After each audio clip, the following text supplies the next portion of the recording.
दोस्तों, T20 world cup के finals में पाकिस्तान को इंग्लैंड के हाथों करारी शिकस्त का सामना करना पड़ा और आपके सामने यह है शोएब अख्तर का टूटा हुआ दिल। शोएब अख्तर ने ट्वीट किया है और बताया है कि मेरा दिल बुरी तरह से टूट गया है। अब इसका जवाब दिया है हमारे फास्ट बॉलर मोहम्मद शमी ने। मोहम्मद शमी ने उन्हें गीता का ज्ञान याद दिलाया कि इसे कहते हैं कर्मा। अब आप कहेंगे कि मोहम्मद शमी इस तरह से क्यों शोएब अख्तर पर बयानात दे रहे हैं। उसकी वजह समझने के लिए दोस्तों आपको थोड़ा पीछे चलना पड़ेगा। आपको याद होगा सेमीफाइनल में भारत को इंग्लैंड के हाथों करारी शिकस्त का सामना करना पड़ा था।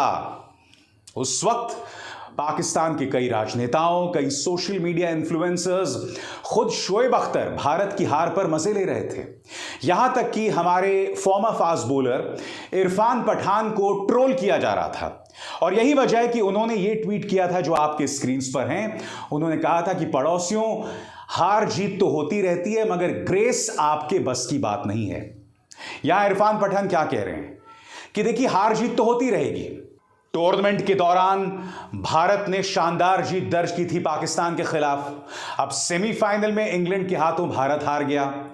तो इरफान पठान यही कह रहे थे कि देखिए, हार जीत तो होती रहेगी मगर हार और जीत के मौके पर हम सबको अपनी गरिमा बनाए रखना है, ग्रेस बनाए रखना है। अब इसके जवाब में शोएब अख्तर ने तंज कसते हुए क्या कहा था आपकी स्क्रीन पर। ओ मेरे भाई, किसने तुझे क्या कहा, मुझे बता, मैं उसे ठीक कर दूंगा। और शोएब अख्तर लगातार तमाम न्यूज चैनल्स पर जाकर ट्वीट भी कर रहे थे, अनाप शनाप बातें बोल रहे थे, भारत का मजाक उड़ा रहे थे। फाइनल में क्या हुआ? टूटा हुआ दिल। अब आपको समझ में आई कि आखिर मोहम्मद शमी ने क्यों कहा सॉरी ब्रदर इट्स कर्मा। यह कर्म है, मोहम्मद शमी ने कहा। मैंने हमेशा माना है दोस्तों कि जब भी भारत और पाकिस्तान का मैच होता है तो वो क्रिकेट से कहीं ज्यादा होता है। वहां पर दोनों तरफ से सांकेतिक तोपें जो हैं वो तैनात हो जाती हैं। क्रिकेट मैच ना होके जंग के रूप में तब्दील हो जाता है। इसलिए आप देखते होंगे कि भारत अगर किसी और देश के हाथों हार जाए तो यहां पर ऐसी प्रतिक्रिया नहीं होती, मगर अगर पाकिस्तान के हाथों हार जाए, और यही हाल पाकिस्तान का है, पाकिस्तान अगर भारत के हाथों हार गया तो घर में जबरदस्त पिटाई होती है। किसी और के हाथों हार गया कोई बात नहीं। आज मैं एक और बात कहना चाहता हूं, जैसे कि इरफान पठान ने भी कहा कि हार जीत तो होती रहती है, ऐसे मौके पर अहंकार की क्या जरूरत है। अब मुझे बताइए, शोएब अख्तर ने जब भारत की हार हुई थी अहंकार दिखाया था, भारत का मजाक उड़ा रहे थे। अब क्या हुआ? फाइनल तो आप नहीं जीत पाए ना। आप ये सोच रहे थे कि इंग्लैंड को आप आसानी से हरा दोगे, मगर इंग्लैंड ने आपको पटखनी दे दी। अब अगर शोएब अख्तर इस तरह से अहंकार ना दिखाते तो क्या मोहम्मद शमी उनका इस तरह से मजाक उड़ाते कि सॉरी ब्रदर इट्स कर्मा।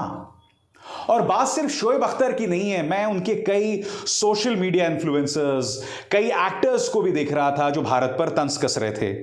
जैसे ये कोई बहन जी हैं, क्या नाम है इनका, हां, सहर शिनवारी, कह रही हैं भारत में टीवी फोड़ने का समय हुआ चाहता है, कृपया टीवी फोड़ने से पहले स्विच ऑफ करना ना भूलिए ताकि घटना से बचा जा सके, धन्यवाद। हिंदी में बात कर रही हैं सहर शिनवारी। अब सहर शिनवारी को कुछ बोलते नहीं बन पा रहा। उनका जो पूरा ट्विटर टाइमलाइन है, लोग उन्हें बुरी तरह से ट्रोल कर रहे हैं, भारतीय उन्हें बुरी तरह से ट्रोल कर रहे हैं। अब उनसे कुछ कहते नहीं बन रहा है। मगर अगर सहर शिनवारी ने इस तरह से भारत के बारे में तंज ना कसा होता तो क्या उन्हें ऐसे ट्रोल किया जाता? नहीं किया जाता ना। सहर शिनवारी तो यह भी कह रहे थे कि भारत ने जो जंगें जीती वो आरएसएस के मुख्यालय में जीती। अरे मोहतरमा, कहीं और जाने की जरूरत नहीं, 1971 याद कर लीजिए। यह तस्वीर याद है? पाकिस्तान के लिए शर्मिंदगी का सबब जब आपके जनरल साइन कर रहे थे, जब पाकिस्तान दो फाड़ हो गया था और बांग्लादेश का जन्म हुआ था। यह तस्वीर याद है कि नहीं आपको? और करगिल में भी आप उन पहाड़ियों पर थे। भारतीय सैनिकों ने शहादत की मिसाल देते हुए आपको टाइगर हिल्स की पहाड़ियों से खदेड़ा था। तो मैं हमेशा कहता हूं कि खेल में जंग मत लाइए, क्योंकि जब पलट के आपको जवाब दिया जाएगा तो आपके पास एक भी शब्द नहीं बचेगा। मेरी नसीहत न सिर्फ पाकिस्तानियों के लिए बल्कि इंडियंस के लिए भी कि जीत में हमें कभी भी अपनी गरिमा नहीं खोनी चाहिए, अपना ग्रेस नहीं खोना चाहिए। मैं आपको याद दिलाना चाहूंगा, आज से कुछ सालों पहले की बात है, इंग्लैंड में वर्ल्ड कप हो रहा था। फाइनल में भारत और पाकिस्तान मिले थे, मगर उससे पहले ही सहवाग और स्वर्गीय ऋषि कपूर जो हैं वो पाकिस्तान को ताना मारने लगे कि पाकिस्तान की क्या औकात है, पाकिस्तान को हम ठीक कर देंगे। नतीजा आप सब जानते हैं, फाइनल्स में पाकिस्तान ने भारत को बेरहमी से हरा दिया था। इसलिए मेरा हमेशा मानना है कि कभी भी अहंकार नहीं दिखाना चाहिए। मैं उम्मीद करता हूं कि चाहे शोएब अख्तर हों, चाहे ये शिनवारी जी हों, इन्हें सबक मिला होगा। और आप जानते हैं भारत के पूर्व बैट्समैन मोहम्मद कैफ ने कितनी अच्छी बात कही है। उन्होंने कहा कि पाकिस्तान के पास अच्छे बॉलर्स थे, इंडिया के पास अच्छे बैट्समैन थे, मगर इंग्लैंड के पास अच्छे बैट्समैन, बॉलर्स, फील्डर्स सब थे और इसलिए इंग्लैंड ये वर्ल्ड कप जीता। एक दूसरे को गाली देने के बजाय, अहंकार दिखाने के बजाय, क्या यह सही नहीं है कि हम अपनी कमियों पर काम करें? मैं भारत की बात करना चाहूंगा, पाकिस्तान की बात पाकिस्तानी करें। मैं भारत से कहना चाहूंगा कि पूरे दुनिया में हमारा जो बीसीसीआई है वो सबसे अमीर बोर्ड है। बावजूद इसके इस टूर्नामेंट में हमारे बड़े बड़े खिलाड़ी नहीं चले। रोहित शर्मा नहीं खेल पाए अच्छे से, केएल राहुल अच्छे से नहीं खेल पाए, मोहम्मद शमी अच्छे से नहीं खेल पाए, तो कुछ कमी तो दिखाई दे रही है ना। हम ये बार बार कहते हैं कि हमारा जबरदस्त बेंच स्ट्रेंथ है, यानी कि कई ऐसे खिलाड़ी जो खेल नहीं रहे हैं वो भी बहुत अच्छा खेलते हैं, जिनका बेहतरीन प्रदर्शन हमने आईपीएल में देखा है।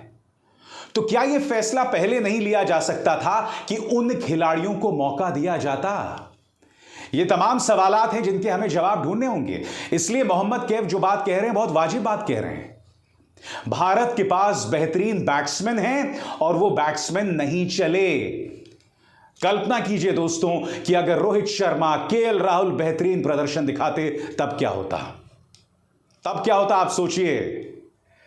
कोई मुकाबला करने लायक नहीं होता भारत के साथ, मगर ऐसा हुआ नहीं। सब आउट ऑफ फॉर्म है, जवाबदेही तय की जानी चाहिए। और जैसा कि पिछली बार मैंने कहा था, बोर्ड के अंदर जो राजनीतिक लोग हैं, जो राजनीतिक नियुक्तियां हैं, खास तौर से उनकी जवाबदेही तय की जानी चाहिए। और मैं हर बार कहता हूं, खेल को खेल की तरह लें, उसके साथ धर्म ना जोड़ें। क्योंकि ट्विटर में मैं लगातार देख रहा हूं दोस्तों, इतने गंदे गंदे ट्रेंड्स चल रहे हैं दोनों तरफ से, पाकिस्तान की तरफ से भी और भारत की तरफ से भी। और अपने देशवासियों को एक नसीहत, कई लोग ऐसे मौके पर इस्लाम पर निशाना साध रहे हैं। क्यों? क्योंकि पाकिस्तान एक इस्लामिक प्रधान देश है, मगर आप भूल जाते हैं कि पाकिस्तान से भी ज्यादा मुसलमान मेरे देश में बसते हैं, भारत में बसते हैं। आप तंज कसिए, गालियां मत दीजिए, मगर धर्म पर तो कतई टिप्पणी मत कीजिए।